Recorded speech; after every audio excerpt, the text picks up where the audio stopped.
próximos anos serão decisivos e o desafio é árduo. Países afetados pela crise global tentam reequilibrar suas finanças sob pressão de países emergentes que avançam em direção às suas metas de crescimento.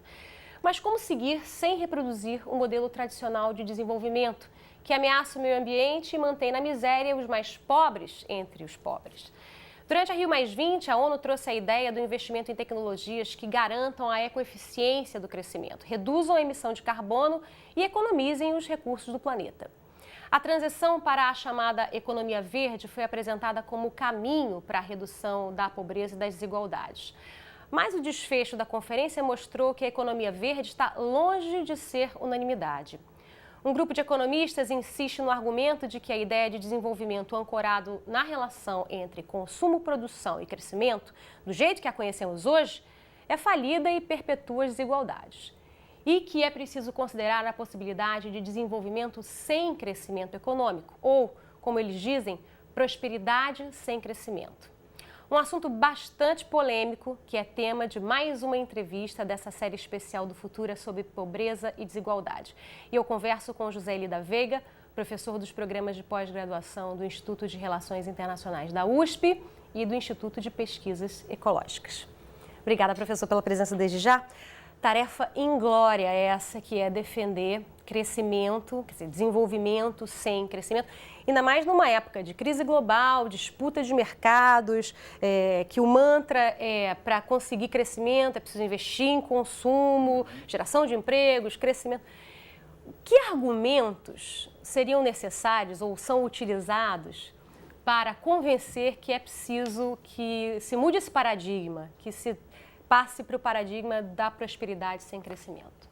A melhor forma de introduzir essa questão, você tem toda a razão, ela é complexa e parece absurda às vezes, mas assim, nós temos três situações básicas no mundo hoje. Primeiro, nós temos um grupo de países pequeno, é um número pequeno, eu diria que não chega a uns 15 países, em que as pessoas têm todas as suas necessidades satisfeitas, a população inteira. São países que não só não têm pobreza, como assim, eles começam a dizer que talvez pobre seja quem não tem a televisão colorida, ou... São esses os critérios de medição de pobreza. Então, o crescimento econômico, pelo crescimento econômico nesses países, funciona da seguinte forma. Como a única coisa que pode fazer uma economia dessas continuar crescendo é estimular o consumo, então você tem que estimular o consumo de uma forma de coisas que não são necessárias. Quer dizer, você tem que levar as pessoas a fazerem o seguinte, elas têm que se endividar para comprar coisas que elas não precisam e que talvez elas nem valorizem. Mas muitas vezes, então, você induz a população a manter esse consumo, porque não há outra, nós não conhecemos, numa economia capitalista, nós não conhecemos outra fórmula macroeconômica que faça o crescimento, que não seja através do estímulo constante ao consumo. Nós temos que conseguir que o consumo aumente, senão a coisa não funciona. Então, você é obrigado a fazer com que as pessoas que já têm muito mais do que as suas necessidades, que elas troquem mais rápido tudo, do celular ao automóvel, assim por diante, ou comprem coisas, como eu disse, então, a função principal passa a ser a de descobrir coisas que poderiam vir a ser objeto de consumo e que são absolutamente desnecessárias, assim por diante. Nenhuma dessas coisas é feita sem uso de recursos naturais. Então, você começa a entrar numa situação em que, hoje, cada vez mais, a ciência está mostrando que o tipo de economia que a gente vem desenvolvendo desde principalmente a Revolução Industrial tem causado problemas de excesso de emissões que causam mudanças climáticas, sobre as quais as consequências são com certeza negativas, embora ninguém possa prever exatamente quando essas coisas vão acontecer, etc.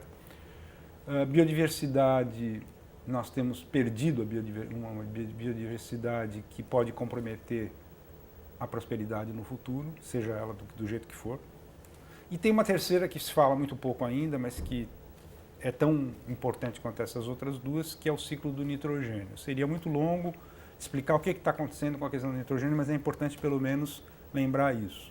Bom, então o que acontece é o seguinte, é que nesses países que não tem mais pobreza a rigor, né, e que se quiserem continuar crescendo, quer dizer, se eles continuarem com esse objetivo máximo, que é crescimento do PIB, sem falar que o PIB é uma medida ruim também, mas vamos supor que seja o PIB.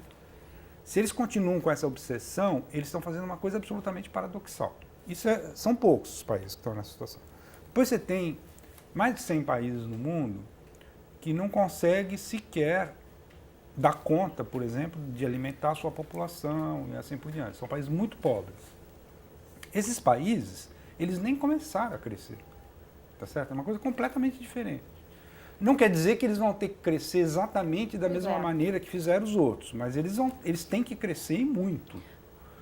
E no meio, tem países, entre os quais o Brasil está, que são países que não é uma coisa nem outra, e onde se coloca muito mais uma questão de qualidade do crescimento do que, não é uma discussão do momento no Brasil, colocar em causa a necessidade de crescer. Mas é sim possível, por exemplo, dizer assim, será que a gente não poderia estar crescendo, estimulando a solução do problema do saneamento ambiental, ou saneamento básico, como se diz? Quer dizer, nós temos metade da população que não tem acesso a esgoto.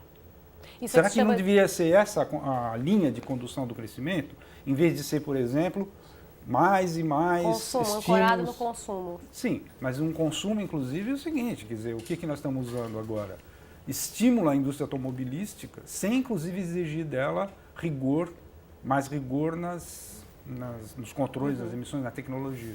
Como é que se comportam ou debatem os países dos BRICS, né, o Brasil também nesse debate? Porque a gente observa que o crescimento desses países, ele reproduz esse modelo que é um modelo tradicional de crescimento, né, o que vigorou durante o século XX. Como é que se acontece esse debate nos países dos BRICS? Eu acho que ele ocorre de maneira diferenciada, porque a situação dos BRICS não é comum. Quer dizer, China, Índia... É permitido aos BRICS crescer? É permitido aos BRICS crescer? Não, muito mais do que isso. Eu acho que os BRICS são os campeões do crescimento a partir de agora. Quer dizer, na medida em que, inclusive, a Europa está nessa dificuldade, o Japão há muito tempo já... Né? Há uma esperança, inclusive, que a economia mundial possa se reorganizar baseado no campeonato. Mas o que eu disse é o seguinte, que eram 3 tipos de países, e que no meio tinha um país em que o problema que se colocava era muito mais de qualidade, tipicamente a situação dos BRICS, certo? E na China as coisas estão acontecendo com uma rapidez muito grande e de uma forma contraditória. Mas os chineses, por exemplo, estão levando extremamente a sério a questão energética, que é uma das questões sérias, né, de transição para energias renováveis, com uma dificuldade muito grande. É que eles têm uma escala imensa, né, com aquela população e tal, e com uma estrutura, por exemplo, de fornecimento de energia elétrica que era baseada quase que exclusivamente em carvão. Não é simples você fazer essa transição, mesmo eles tendo a situação que eles têm de... Muita coisa lá funciona com muita rapidez porque é na base da ordem, né? Não é um país democrático. A Índia está sendo extremamente resistente nessa questão energética, por exemplo, porque ela considera que é prioritário, num país que tem tanta pobreza, que o problema deles é fazer com que os pobres passem a ter acesso à energia elétrica. Então eles não querem saber como. Eles não querem saber... O governo indiano tem uma posição muito ruim nesse sentido. Eu não vou discutir se é por renovável ou não, que o meu problema é que é um pouco assim como a situação que o Brasil esteve não faz muito tempo. Brasil, né? Porque o Brasil, para pegar o exemplo específico da energia, né, se coloca de uma questão muito diferente. Primeiro, que praticamente toda a população já tem acesso à energia elétrica. Falta muito pouca gente e é na Amazônia, onde há uma dificuldade infraestrutural muito grande. Mas esse programa Luz para Todos cumpriu o papel de, quer dizer, com muito atraso, né, Brasil, porque o problema do acesso à eletricidade é um problema do começo do século XX. Agora, aqui, nós vamos enfrentar problemas muito sérios mais para frente, nessa questão energética, porque nós tivemos muita sorte de poder usar a fonte hídrica, que dá a base. Mas agora, como no ano Sim. de 2012 ficou muito claro, quer dizer, em determinados momentos em que você tem que ligar as tais das termoelétricas que não Que são altamente poluentes e que, enfim... em algumas com óleo e combustível, é péssimo, né? E, então essa equação não está muito clara pelo seguinte, porque a solução de continuar pela hídrica seria artificializar todas as bacias amazônicas, que é uma coisa que está no plano. Não artificializar algumas bacias amazônicas teria como, provavelmente, alternativa algumas energia nuclear. Que desde Fukushima... É altamente discutível Então, por conta do que aconteceu no Japão. Quando eu estou discutindo se nós vamos crescer de um jeito ou de outro, eu estou discutindo muito mais a qualidade do crescimento e não se o crescimento em si. Até porque a ajuda ao desenvolvimento, que oscilou muito, mas continua muito pequena, ela é maior nos países que, além de serem desenvolvidos, têm mais igualdade. Quer dizer, os países menos desiguais do norte são os que mais ajudam o crescimento nos países pobres. Na Rio+20, a questão das desigualdades, pelo menos, estava nos textos todos oficiais, né? Quer dizer, a Rio+20 fez uma defesa institucional da economia verde como um caminho para a redução, a erradicação da pobreza e a redução das desigualdades. Principalmente a erradicação da pobreza. Pode conferir. Pois é.